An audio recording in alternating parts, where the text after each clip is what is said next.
What is going on, guys? Noah Burry here, back again with another video, and today I'm going to be walking you through my plan to hit $100 million in total revenue generated for my clients and myself. Now I've covered my, how I got from 0 to 100K, how I got from 100K to a million, and then finally from a million to 10 million. I just passed 10 million in sales a couple months ago. Now my eyes are fixated on the next goal, which in my mind is 100 million. It's quite a big jump, right? From 10 million to 100 million. I think a lot of things are going to have to change for myself, the way that my agency is ran, the way that we operate stores. But essentially, I'm going to be going through how I got to each step in the process, what bottlenecks and problems and solutions I had to bring to the table to get to the next level. Like, how did I get from 100K to a million? How did I get from a million to 10 million? So I'm going to be going through all the basics to understand how I got to where I am today. And then what I'm going to be doing is going into the current issues, the current bottlenecks that I have, the current things that are stopping me from 100 million, and my proposed solutions on how I'm going to solve those and set up the systems to actually scale to the 100 million point. Now, before we get into this video, if you want to be a part of my journey to generating $100 million in total sales for myself and my clients, I have a link down below to join the agency. I'm starting to implement a lot of things from this video. Like, just recently we've improved our store building tactics, and all the other things that I'm going to be talking about in this video are coming to the agency soon. So if you want to be part of this journey and help me hit my goal, you can go down there and schedule a call with one of my team members and see what we can do for you with the Done For You product testing agency. Now, without further ado, I want to go into what the most pivotal moment between each step was. So here we have from 0 to 100K. Obviously, this was like very beginner mode. Like, I'm talking early 2018. Essentially, it was just as simple as learning a new business model and trying to find a strategy that worked. So I actually wrote a book each step of the method. So I have a book about how I hit 6 figures. I have a book about how I hit a million, and I'm currently working on a book that how I hit 10 million. So yeah, essentially this was just learning a new method, trying to figure out how do I actually get a profitable store so that I can scale it up. And a lot of you guys are in this stage, and it's a cool stage to be in. It's kind of like a part of the journey. It's kind of like the good old days is what we all refer to it nowadays. But essentially all this took was just hiring a mentor, hiring an agency to actually teach me how to do it, and one winning product, and I surpassed 100K. So to get from 100K to a million, really it was as simple as just replicating what I did with the first winning product on multiple stores. I really started to deeply understand Facebook ads between this time, and it's where I discovered worldwide targeting, which I think was a big part of what allowed me to scale to a million in total sales. This was stretched out between 7 to 8 winning products. Could have been less. I know that a couple stores that I managed like early on did like 500K. I had one that hit 200K. So a lot of it was just 2 or 3 products, but to make up for the rest of the million, it was a few other smaller ones. Just so you know, the kind of time frame, I hit $100,000 in sales after about 3 months of doing Facebook ads with my mentor, and going from that 100K point to a million took me about 4 to 5 months of just replicating what I did. And then, like I said, I wrote a book about how I actually scaled the 7 figures, and how you can do it as well. I think it's cool that I've been writing books each step of the process, and I cannot wait to release this $10 million book, because a lot of the things that will get you to a million is in this current book that I'm showing on screen right now, but the things that take you to 10 million are a little bit different, and you need to have kind of like a different view. Like, one of the things that got me from 1 million to 10 million was like drastic changes to my ad strategies. I really had to focus on scaling a little bit harder. I had to build a really good team. Like, most people aren't going to get from 1 million to 10 million alone. So this was a huge turning point for me, just hiring people, building a team, getting ad buyers, all this kind of stuff. This is also where I discovered the Pioneer method. So I was doing the copycat method, the product research method, up until I hit a million. And then I discovered the Pioneer method when I was trying to figure out ways to actually scale bigger. So this is a huge reason why I was able to go from 1 million to 10 million, is because I was actually doing good products and not just like bullshit copycat garbage products. So hitting 10 million took well over 50 winning products. And I actually had a few, I think 3 single stores surpass $1 million in sales. So like I said, it's kind of like a few really big stores, and then a lot of it is made up from winning products that didn't scale as high. But yeah, we were managing about 50 to 100 stores at all times during this period, and essentially completely switched up our ad strategies at least 2 times, just to be more aggressive, more efficient. We discovered the Pioneer method. This was obviously earlier on, but those things really allowed me to propel to 10 million. And finally, from 10 million to 100 million, honestly, I don't really know what's going to happen. It's probably going to be a crazy ride, but I have a good idea, which I'm going to show after we cover the next section of this video. I'm actually going to show my exact plan to actually get to 100 million, which I think is pretty accurate for what we're going to have to do, but obviously time will tell. As I go out and implement this stuff, we'll see what happens. So let's think back to some problems that I had like in each of those steps. So from 0 to 100, from 100 to a million, and then from a million to 10 million. What are some problems that I had that were holding me back and stopping me from progressing?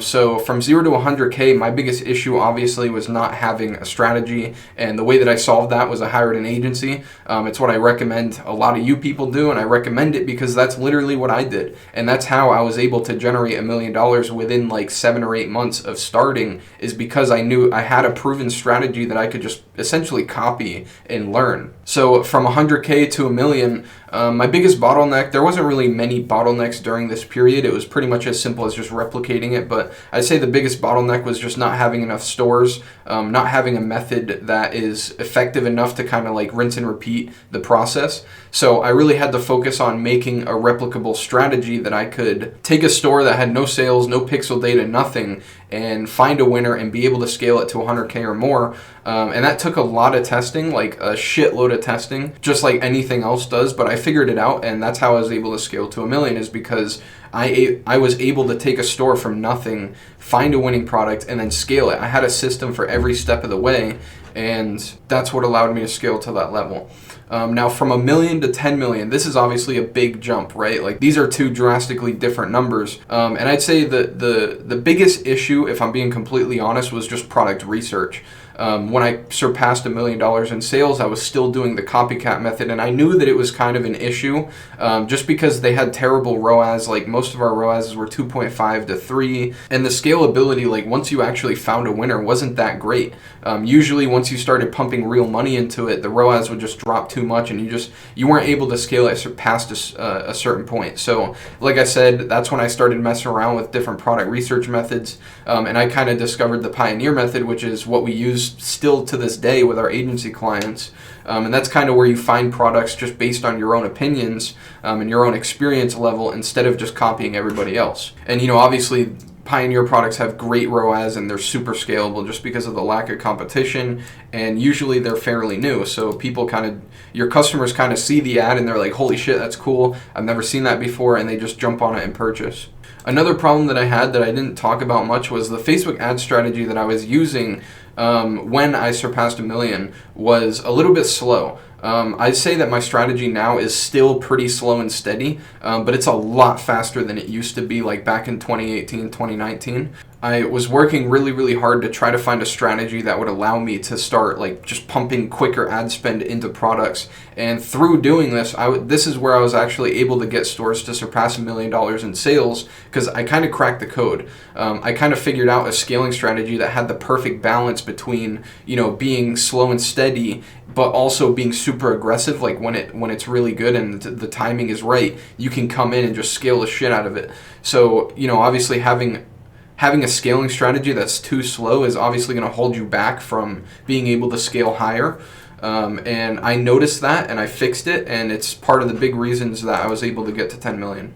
Another big problem that I had was my time. So going from 1 million to 10 million, like I said, is a huge difference, mainly because I was able to get to 1 million when it was just me. It was just me managing ads, me managing stores, all this stuff. But once you start replicating, we're talking about managing 100 stores at all times. Like that's a lot to manage. The way that I was able to solve this is by building a team. So I hired and trained ad buyers. We have about 11 to 12 ad buyers currently working with the agency. We have copywriters that write descriptions and ad copy and all that sort of stuff. I have my own video ad agency where we create video ads and we do custom content now, which we'll get into a little bit later because that's part of my plan. And we have VAs for product research, so we can find a lot more products. So yeah, going from $1 million to 10 million, I'd say in 2020 was probably the biggest pivotal moment of my life, because that's when I was able to actually replicate time. Like, I was able to actually hire managers, and I have 2 managers right now. They're really, really good. They basically do everything that I used to do, but better. That's the way that I like to look at it. And training ad buyers and getting these people to actually work for my company and do really, really great work was a super big feat. And it is most definitely a big reason why we were able to scale from $1 million to 10 million. So now I want to talk about my current bottlenecks, the things that are currently holding me back from scaling bigger. I don't really think there's anything holding me back from scaling, to 20 million, 30 million, but I'm talking about hitting a goal of $100 million, and there are some real things that are going to have to change if I want to hit that goal. And yeah, I'm going to be talking about some touchy subjects and some really important things that I'm going to have to switch up, and I don't want any of you to freak out because I'm not going to do this overnight. This is kind of like a system that I'm going to be focused on building for the next 6 to 12 months that I truly believe is going to pay off over the next few years and allow me to hit that $100 million goal. So I don't want you guys to freak out and just think I'm going to do this all, tomorrow, because a lot of this stuff is going to be really intricate work, and making sure that systems are set up properly. It's going to be a lot of work is what I'm trying to say. So none of this stuff is going to be coming tomorrow, but what I can say is I have me and my team working on implementing these things very soon. And within 6 months, I plan on having all of these things fully implemented, and we'll get into that at the end. The first problem with getting from 10 million to 100 million right now is strictly the scalability, longevity, and reliability of Facebook ads. I know that a lot of you know exactly what I'm talking about, and I don't even have to say anything else. But I'm talking about, getting Facebook ad accounts banned and, needing to switch to different ad accounts because you have feedback score issues. There's just so many things that go wrong that is stopping me from scaling my clients to like their absolute maximum. We just had a client surpass 700K. He was actually just banned, and if he wasn't banned, we would have been past $1 million in sales by now. So this is definitely something that needs to be fixed. And the solution that I'm having is I'm having my team members slowly start learning these platforms. This is especially one of those things that I'm not going to be able to implement overnight because I don't want to just go full-fledged implementing all these different platforms when we have no idea what we're doing. So I'm actually going to have individual team members focused on different platforms and learning these, Google ads, YouTube ads, which essentially are the same thing. TikTok ads, Snapchat, influencers. All these different ways that you can make money and generate income for a store. I'm going to start slowly learning, and hopefully within 6 to 12 months we have it all figured out and we can kind of have them all work together. Now, a couple of key points. It's super important that we stay focused on Facebook ads. Now, I know a lot of people when they start, let's say you're really good at Facebook ads and you start messing around with Google, you're dividing your focus. So what that's going to do is it's going to take your focus and your attention off of Facebook ads and put it into Google ads, which will cost you money. Just because you're not going to be as up to date with Facebook, you're not going to be as caring. So now that I have a team, we can all work together, right? Like we can focus on many different things and still remain focused individually, if that makes any sense. So like I said, it could take anywhere from 6 months to a year for us to master a program. That's kind of the timeline that I have in my eyes. Another key point is Facebook ads are most likely going to remain our primary focus for testing products. So Google ads, YouTube ads, TikTok ads, all this stuff they're great platforms. But from what I'm seeing right now and from where I see our skill level being, I think Facebook is going to be the main platform for testing products. And then once we find a winner, that's when we'll kind of go and do Google and YouTube and TikTok and all that kind of stuff. So another big problem that we're going to have to fix if we want to scale to 100 million is shipping times. Now, a lot of people have this down. I have had this down in the past, but working with sketchy suppliers, things have gone wrong. So right now, we're in the process of building a solid network of, I'd say 3 to 4 different suppliers based in China that can offer, 10-day or quicker shipping time, with the ability to hold stock and the ability to do custom packaging and put labels in the packages and all that fun stuff. So A couple of key points on this is it's important that we go through very in-depth testing before giving these suppliers the opportunity to kind of fulfill at high volume for us. That's one thing that I've messed up in the past is just hearing about a supplier, trusting them off the bat, and like 9 times out of 10, they end up just screwing you over. So I've dealt with that in the past, and I'm just not going to do that again. That's why we're going through a super vigorous like 2 to 3 month testing period with the current suppliers that we're working with, before we even let them like touch an order for any of the stores. We're actually shipping products to our house and some of our team members' house just so that we can, see what the real shipping times are and see what the real process looks like. So we're investing a little bit of money into that. And another key point is it's important that we remain shipping from China. Now, I know that, longevity-wise, this might not be the smartest thing to do, but for now, our strategy is based on worldwide targeting, which is just hyper scalable, and we're able to bring stores super big. So I want to continue shipping from China, and you can get really great shipping times from China to almost any country. It's just about working with the right carrier and the right agents to make sure that you get those good shipping times. And, like I said, we want to stick to selling worldwide. If not worldwide, then we're going to be doing some sort of tiered list of countries that we're going to sell to. But we want to stick to shipping from China instead of, having to bulk order from China to the United States, because that all becomes a pain in the ass, especially if you're doing thousands of orders a day. You're basically going to be drowning in you're basically just going to be pouring out money to keep on ordering stock, and it's just a huge headache. So we want to kind of stick with the drop shipping business model from China, just do it from a warehouse in China. So the next problem that I see is holding us back is just overall the customer experience of these stores. Now, you have customer support, the packaging, which we just talked about, but mainly customer support. So what we plan on doing is building super in-depth SOPs for VAs to actually be customer support agents. And what I'm talking about is creating like a bulletproof training system and systems for every single situation that could come up during customer service. So essentially, we can just hire a VA, plug and play our training. Like maybe they'll go through like a week of training and take a test or something. And then if they pass the training, then we implement them. So what this is going to allow us to do is essentially scale endlessly and not have to worry about customer support, because we just hire VA, put them through the training, and then they'll just start implementing our systems. One key point is it's going to be super important to get these systems down. I think this is one of the things that is going to be the most adaptive. Like it's going to take the most time to really perfect, probably over a year.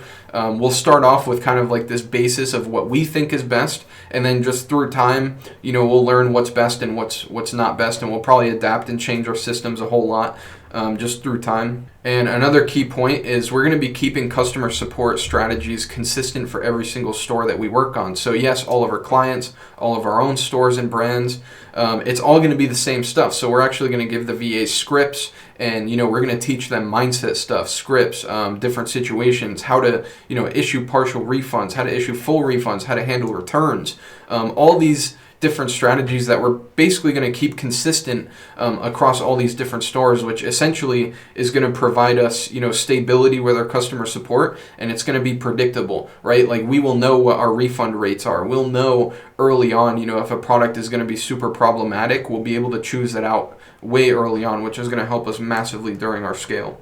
So the next thing I want to get into is creatives. So I don't think creatives are a massive issue. Like I think we can get to 100 million doing what we're doing now.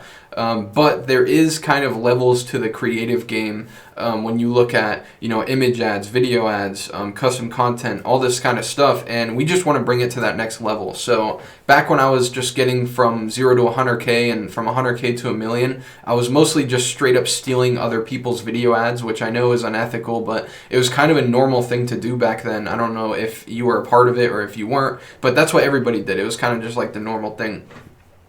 And then to get from 1 million to 10 million, we had to kind of create our own video style ads. As you know, you would just take clips from off the internet, put them together, and add text to it, and that has worked really, really well, and it still does work really, really well. I'm not saying that it doesn't work anymore. Like I said, I think that we will be able to scale to 100 million just with the same creatives we're using now, but to bring it at that next level, I've been working with the Viral Ecom Ads team over in Long Island. We just got a warehouse. We've been working for 4 to 6 months to set up a system to make custom content affordable and quick, which essentially makes it accessible. It makes it a reality to actually use 100% custom content at scale, like where you're testing multiple products a week. And because most custom content companies out there, they cost like $1,000 for just a single video ad, and they take a month to get it to you, which is just ridiculous. So I worked with my team to build systems to have it take under a week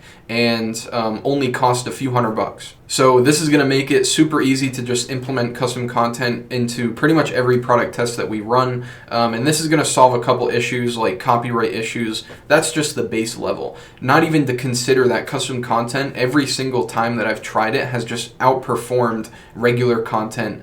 Especially if the product's already a winner. Like if a product is already a winner and you get a really good custom content video ad made, the custom content is just going to perform so much better. It's going to be proprietary to you. You can brand the product in the video ad. There's just a lot of things that you can do using that. So that's kind of what I plan on implementing during this phase, like trying to get to 100 million is custom content with all of our product tests. And I say our because we're going to do it for the agency clients as well, where we just provide them custom content. A couple key points is, yes, custom content costs a lot more money, but when you're doing it at scale, it's actually not that bad. It's not as bad as you would think it would be, especially if we're testing like 50 to 100 products a week. Yes, it's expensive, but not that much more expensive than just the normal editing style, just because we're pushing such high volume.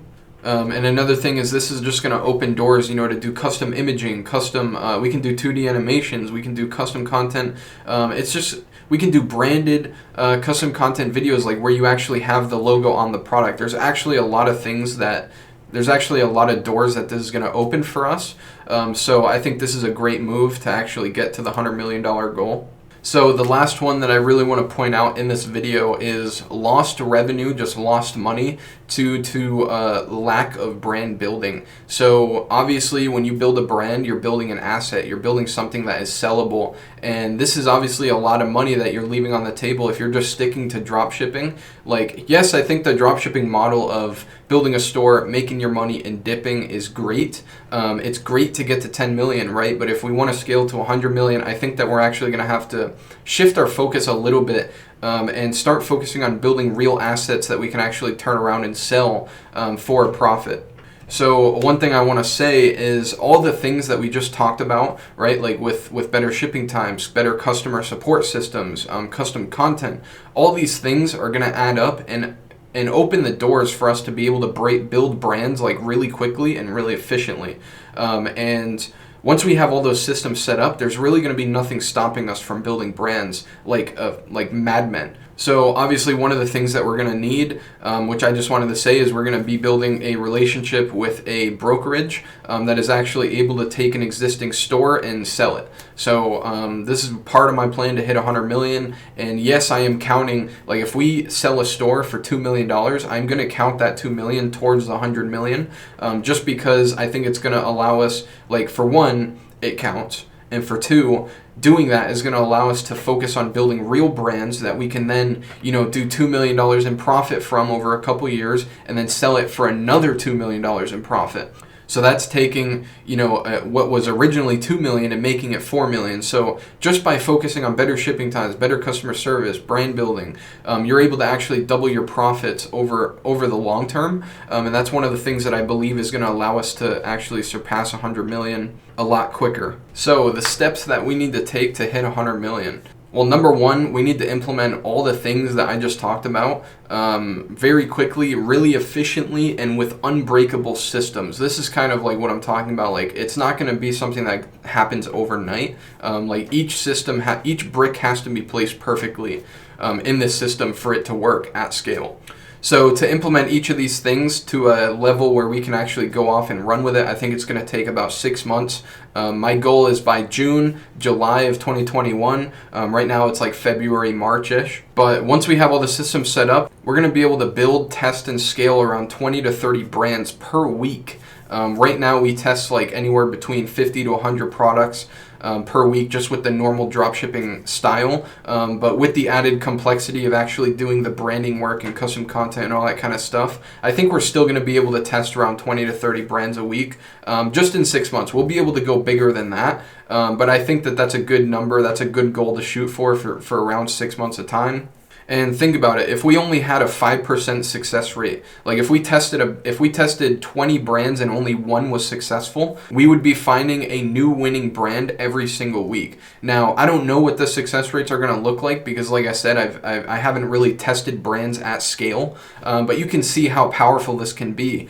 We can be whipping up profitable brands every single week, and after a year or two of those brands running and being profitable, it's going to be worth some real dough. So from that point, it's just going to be all about implementing and replicating. So just using the system that we build to just continue replicating and hustling and just going through, the grind of putting in all the work.